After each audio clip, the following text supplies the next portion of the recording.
তারা পছন্দ হয়েছে এই জায়গাটা ছাড়া আর জায়গা নাই, তারা এই জায়গাটা এইটা খুব সাংঘাতিক পছন্দ হয়েছে জায়গাটা। আমিও কি উঠতে খেললে আপনাকে কেন তাহলে কাছে আর দেখানো যে বুঝলাম জায়গাটা যখন ভালো বেটা একটা কথা কইলে বুঝন লাগবো না। আমি কইলে তারা করতে চাইলে বুচ্চুর করে বাড়ি যাইয়ে, আর আমি যখন মাতি না তখন তারা এটা একটা ফেসলা করে লেগে দিয়ে বইয়া থাকি। সরেন ওইদিকে গিয়ে বসান, ওই যে কালো কিন্তু যান বৈশা ওয়াজ শুনেন। আপনি কি মনে করছেন কতক্ষণ পরে মাইক সাইডে দিতে আসি? এটা সাংঘাতিক দেরি হইব। এটা সবাই কন আমিন। আবার মনে করছে কতক্ষণ দাঁড়াই আমার কোনো মতো সবাই টাকা আড়াই দিব, কতক্ষণ পরে যখন খেরাতে পড়ে যাবে তখন তার ভাই ঢুকি যাইতে আছে। তাহলে এই নবীরে পাঠাইলো রহমত, এটার প্রমাণ আছে নাকি নাই? প্রমাণ কি আমরা দিছি না আল্লাহ দিছে?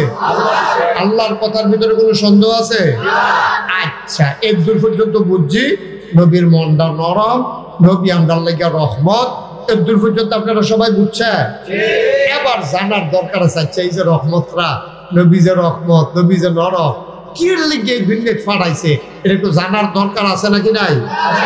আল্লাহ কয় লাকাদ কানা লাকুম ফি রাসূলিল্লাহি উসওয়াতুন হাসানা। ও ভৈরবের মানুষ, ঝগড়ার চরের মানুষ, বিভিন্ন এলাকা থেকে আগত মানুষ, আল্লাহ কয় লাকাদ কানা লাকুম, এই যে নবী পাঠাইলাম এই নবীর জীবনে তোমাদের জন্য রয়েছে উসওয়াতুন হাসানা। তিনি হইলেন মডেল, তিনি হইলেন আদর্শ, তিনি হইলেন নমুনা।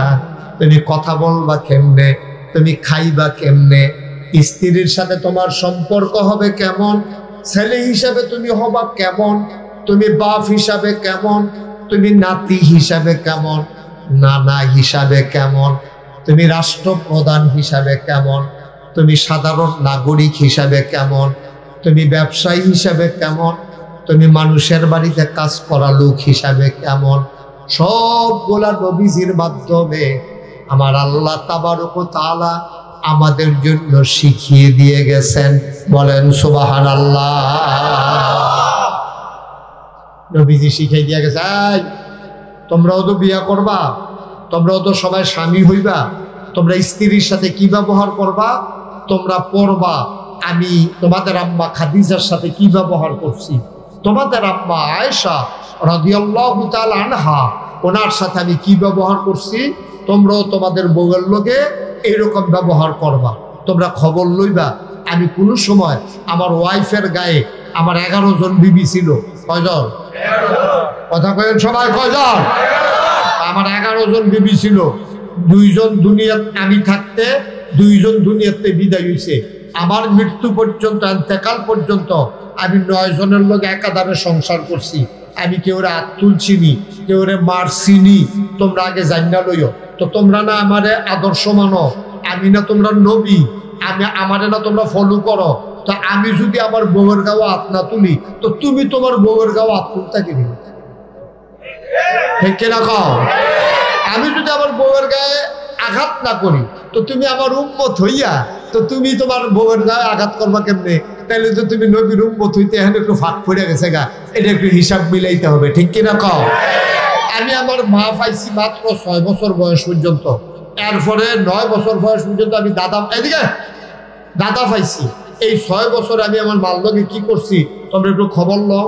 এরপরে আমি আমার মা পাই নাই, কিন্তু আমার দুধ মা হালিমাতুস সাদিয়া আমি পাইছি। আমার মায়ের সাথে আমি কি আচরণ করছি তোমরা এটা জানবা, জান না তোমরাও তোমাদের মায়ের সাথে এই আচরণ করবা। সুবহানাল্লাহ বলবেন।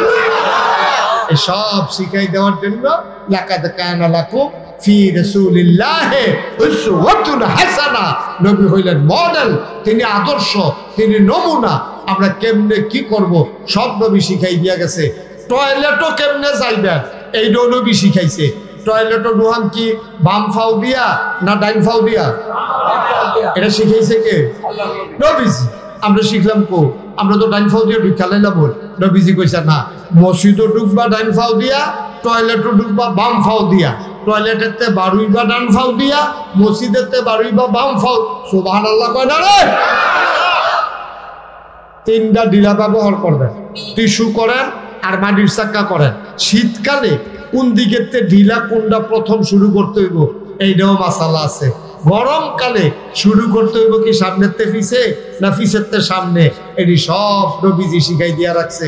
গরমের দিনও সামনের তে পিছনো, আর শীতকালও পিছের তে সামনে শুরু করতে হইব।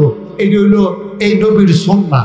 এটি যখন নবীজি শিখায় গোসল করবো কেমনে, অজু করবো কেমনে, নবীজি দেখায় গোসলের 3 ফরজ,